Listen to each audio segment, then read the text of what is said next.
پڕکردنەوەی پۆستە ئیداریەکانی پارێزگاکانی هەرێم لەلایەن حیزبەکانەوە تا ئێستا بە تەواوەتی یەکلایی نەکراوەتەوە. بەتایبەت نازانرێت ئەو حیزبانەی کە پۆستیان بەردەکەوێت لە سەدا چەندی پۆستەکان دەدەنە ژنان. ئەوەش لە کاتێکدایە کە ژمارەیەک لەو حیزبانە بڕیاریانداوە پۆستەکان لەسەر بنەمای CV دابەش بکەن. لای خۆشیەوە ئەندامێکی دانوستانکاری وەفدی گۆڕان ڕایگەیاند بزوتنەوەکەیان لەسەر بنەمای CV پۆستەکانی داناوە. پەیوەندی بە محافەزەوە نییە بڵین ئەنجومەنی پارێزگا. ئێمە محاولەمان کردووە ژنەکان لەسەر ئاستی حکوومەتی هەرێم بەشدار بن. بۆ نمونە لە بەڕێوەبەرە گشتیەکانی سەر ئاستی حکوومەتی هەرێمە لەوانەیە ژن بەشدارە. لە پارێزگای سلێمانی و هەڵەبجە و گەرمیان و ڕاپەڕین یەکێتی زۆرێک لە پۆستەکانی بەردەکەوێت. بەڵام تا ئێستا ڕوون و دیار نییە ژنان بۆ ئەو پۆستانە تەرخان کراون یان نا.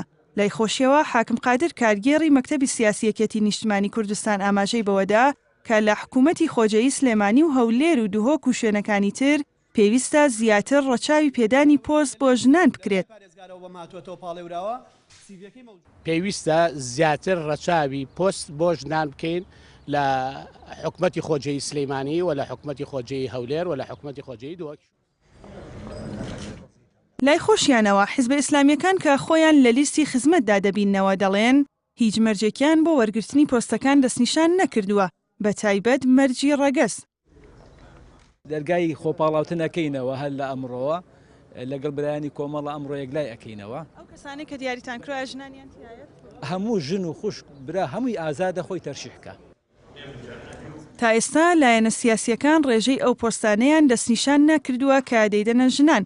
هاوکات سەرۆکی فراکسیۆنی پارتی لە ئەنجومەنی پارێزگای هەولێر ئاماژەی بەوەدا کە ئەوان توانیویانە جێگەی ئافرەت بکەنەوە لە ناو حیزبەکەیاندا و ڕێژەی لە سەداسی ژنانیان بەشداری پێکردووە.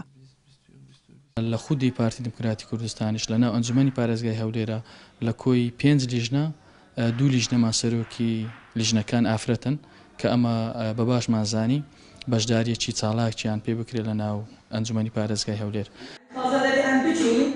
هەمیشە باس لەوە دەکرێت کە ژنان لە پێگەکانی حکوومەتدا کەمتر پۆستیان پێدەدرێت.